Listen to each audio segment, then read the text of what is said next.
guys. How can you compete with the big four or even the top 50?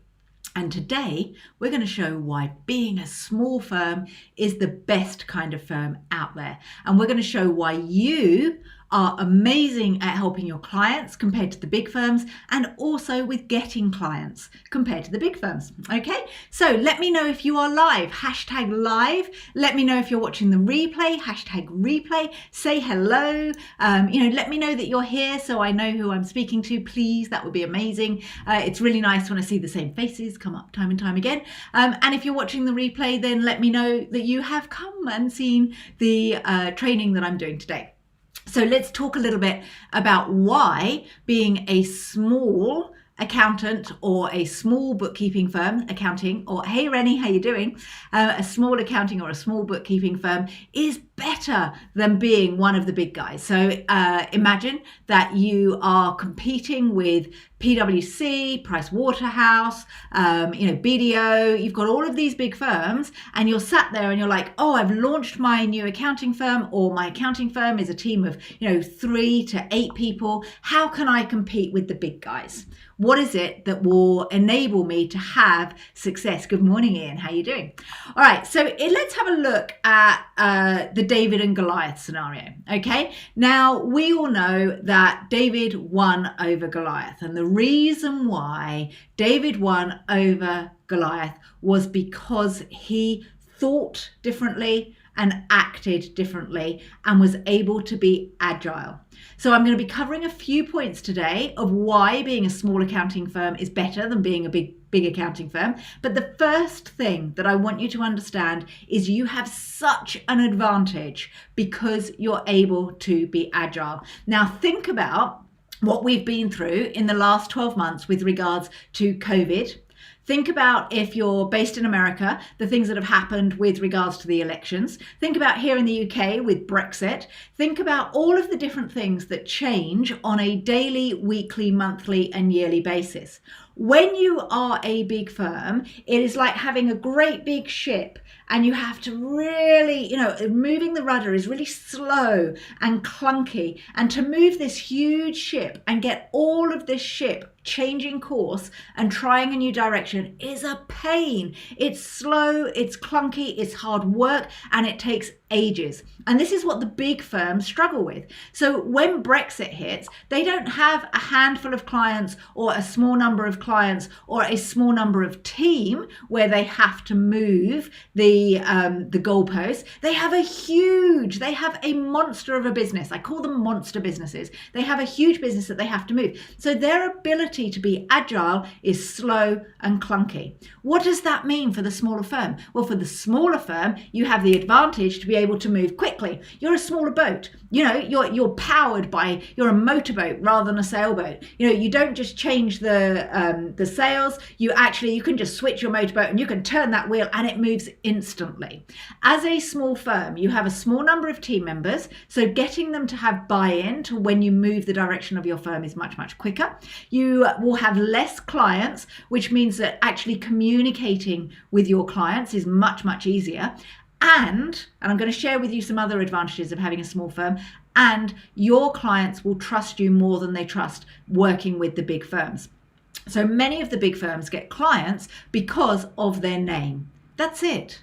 Just because of their name. You actually get clients for a number of different reasons. Okay, so let's have a look. The great thing about having a smaller firm is you're more agile, so you can easily move with the times. If you get new laws and regulations come in, immediately you can change it. Now you might think that the big firms can do it quicker. They can't. They have all the red tape to go through. They have to go up the hierarchy and back down the hierarchy. You don't. The buck stops with you and you can make a decision overnight.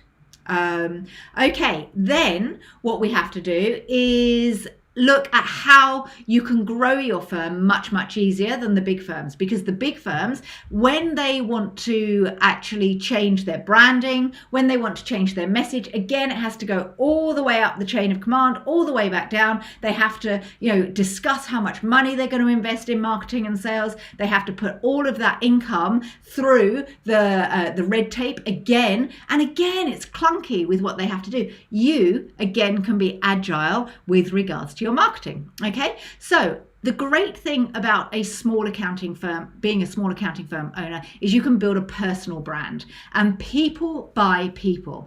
The big firms are out there with their big corporate colors and they're sharing their corporate message, but they're not building relationships. Morning, Hetty, how you doing? They're not building relationships with people. They're not having that connection.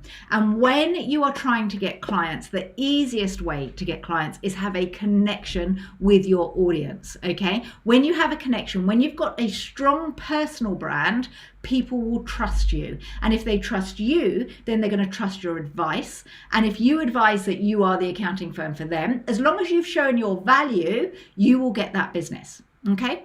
Now, the other great thing about being a small firm is in times of crisis, you can double back, not double down and go forward, but you can double back. Okay. So you have lower overheads. And if your overheads are high as a small firm, you can dial that in really, really quickly. Okay. If you are a small firm and just like when COVID hit, you had to go, oh my gosh, I don't want to have my office anymore. How do I stop having my office? You don't have the huge overheads that the large firms have. So when you say, oh, I can't compete with the big firms, there are so many positives for being a small firm, having a small team, and being able to be really good at providing an excellent service. Because also when you are a small firm, the customer is at the heart of everything that you do. Whereas when you're a big firm, the costs are at the heart of everything you do. All decisions in a big firm are made on the costs. All decisions on a small firm are made on the customer. Okay. Hey, William, how you doing? So one of the most important things that you need to understand is that you can supply more value. You can build a more personable relationship. You can be way more agile than a large firm. You can communicate better than a large firm. You can build relationships of trust as a small firm, okay? So the trust comes with the people rather than the big firm. Your overheads are a lot lower. So your prices, whilst you might not be able to charge the 40, 50, 60 grand a year that the large firms charge, because your overheads are less, your profits are higher. Okay, so you'll charge a little bit less than the big firms, but your profits will be higher because you don't have those ridiculous overheads with the big shiny offices in the centre of London with 400, 800, 1,000, 2,000 people in it. You don't have people all over the world that you have to pay to run. You actually have your really nice team. So Miguel says small firms just have to do a good marketing plan. Yes, they do. But it's not just about marketing. The thing that a small firm has is the relationships. Many people that go to the larger firms do not have relationships with decision makers. They don't have relationships with the people that do their work. So the people who do the bookkeeping in the large firms, you have no idea as a client who is actually doing your bookkeeping, which is why it's really key to understand the value that you guys bring. Okay, so the key thing is that you supply more value as a small firm. And the reason why is because you have a better relationship. And if you have a good relationship with your clients, then they're going to trust you, they're going to listen to you, and you're going to make a bigger difference in their businesses. Okay? You are able to be more agile. You're able to have more trust with your clients. You are able to be more lucrative because you don't have the high overheads. You don't have to stress if something really awful hits, and your ability to be agile and move that big ship. So when it comes to the David and Goliath example, you're David, the big firms are Goliath, and we know that the small firms will always win because you have the ability to serve more and be more and actually really have connection. People come to you for accounting services, but they stay with you for the connection they have with you and the trust they have with you. And you can actually mend any relationships. If they go a little bit sour, you can mend them much easier than a big firm too. So, all right, hope this was useful. I get super excited about the opportunities that are out there for the accounting and bookkeeping profession right now. There are so many to be had, and it is a mindset thing. If you're worried at all that you're competing with the big firms, if you're offering similar services, don't. People buy people, and the big firms, they haven't yet seen that the relationships within the business are key as much as the small businesses are seeing. Okay, so good luck with it. If you would like some help with actually building that personal brand, building your client base, getting those really good ideal clients that are going to pay you high profits, then please get in touch. Send me a message with the word momentum or comment momentum below. Let me know, are you a small firm? Are you a new firm? Let me know below, and share some of the things that you love about being a small firm. Many of you set up your business because you left the big four. Now, you left the big four for a reason. What was that, and what do you love about running a small firm? And if you'd like some help with getting those high value clients and building your small firm, comment momentum below or send me a message. I'll catch up with you all soon. See you later.